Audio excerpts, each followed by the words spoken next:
tell us the rest of the story. Of which story? About 137? No, about your letter to the editor. Oh, I ran it past an attorney before I sent the letter to the editor, and he kept me from getting sued.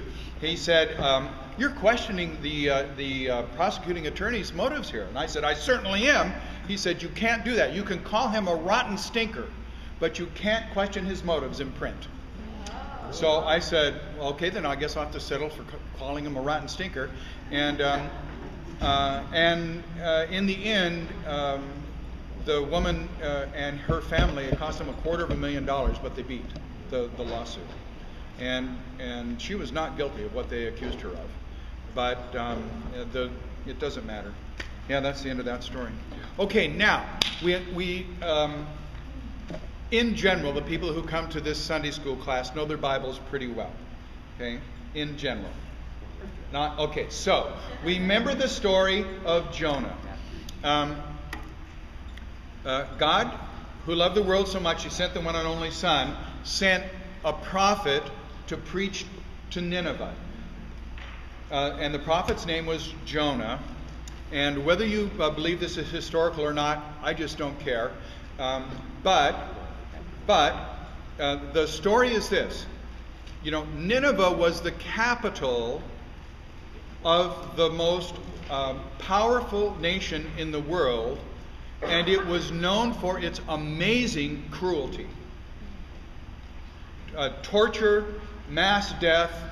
It would capture a country, displace everybody, move them all over the place. And the same thing was happening to Israel. And Babylon and Nineveh were hated, hated, hated. So God sends a preacher, an evangelist, to Jonah. Hi, children. Thank you. Hi, Miss Deb. Thanks for helping everybody be quiet. So God sends an evangelist to Jonah to ask them to repent. Now, Jonah does not want to go to Nineveh. Why? Why doesn't Jonah want to go tell Nineveh about God? Pardon? They don't deserve to be forgiven. He doesn't want them to be saved. He wants them to be punished. He wants them to get what they've got coming. They're a wicked, awful nation that has caused bloodshed and suffering all over the world. And He doesn't want God to love them. He doesn't want them to repent and go to heaven when they die. It's kind of pre-heaven, but He wants them to get what they've got coming in this life and go to hell in that life. So God sends Jonah to Nineveh, and what does Nineveh do? What does Jonah do? The other way. He runs the exact opposite direction. As if that's going to work in God's world. So he runs in the opposite direction, and he's on a ship. And as a demonstration that God is not to be messed with, a huge storm comes up.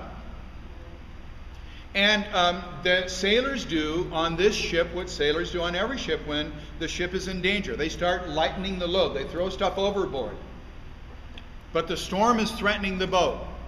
And they are praying to their gods and goddesses, but the storm doesn't end. And finally, to cut a bit to the chase, Jonah says, look, this is not about you. This is about me.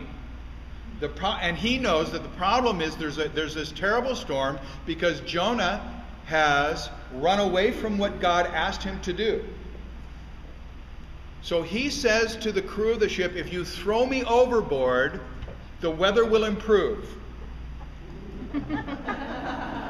They kind of like Jonah and are reluctant. But in the end, the choice between throwing Jonah over, maybe he's right. They throw him overboard, son of a gun, the weather improves. Do you ever know anybody like that? So, now, what's going to happen to Jonah, who is out in the middle of stormy waters after he gets thrown into the water out of sight of land? Swim. How long can you tread water? So look at the end of chapter 1.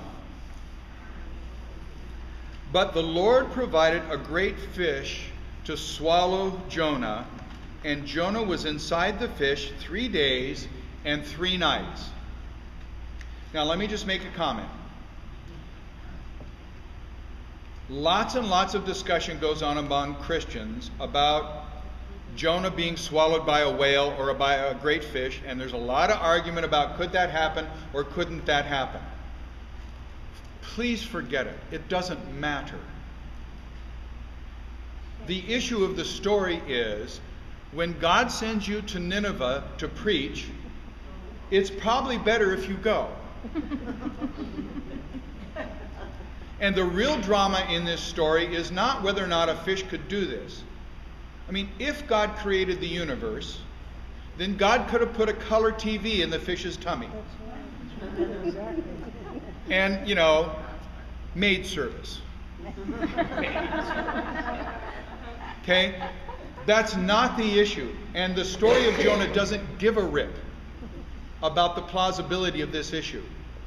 The story of Jonah is about who matters to God. Israel said, we matter to God. God said,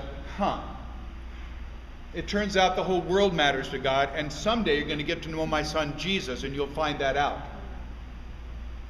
That's what the story of Jonah is about. The story of Jonah is a prophecy against a nation that thinks that God exists for it. Christians tend to think that we belong to Jesus and are going to go to heaven when we die because we're the good people and deserve it. And everybody else can just go to hell. Church exists for us, the better people. But actually, the mission of the church is for the sake of the world, because God loved the world so much, He sent Jesus. And what did Jesus do? Sent us.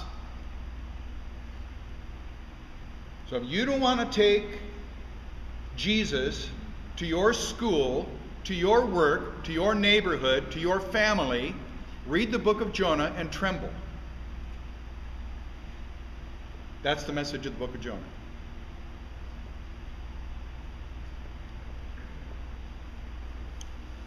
So, God, who is not to be messed with, sends Jonah to Nineveh. Jonah runs away. Big storm comes. They throw Jonah overboard because he knows what's really wrong. And God provides for Jonah to be protected. Partly to keep him from drowning, and partly to make sure that Jonah stays a lesson to us. You can run away, Jonah, but in the end, you're going to do what I want.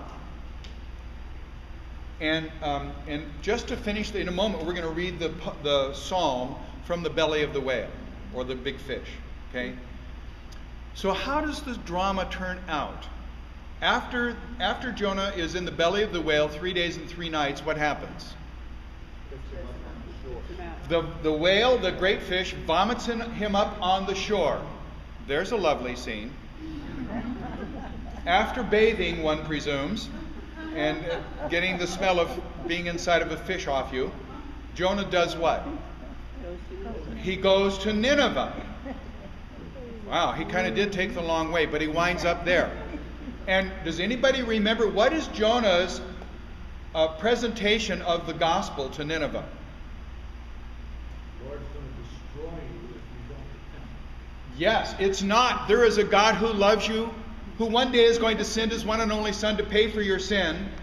His entire evangelistic message is the message He likes best.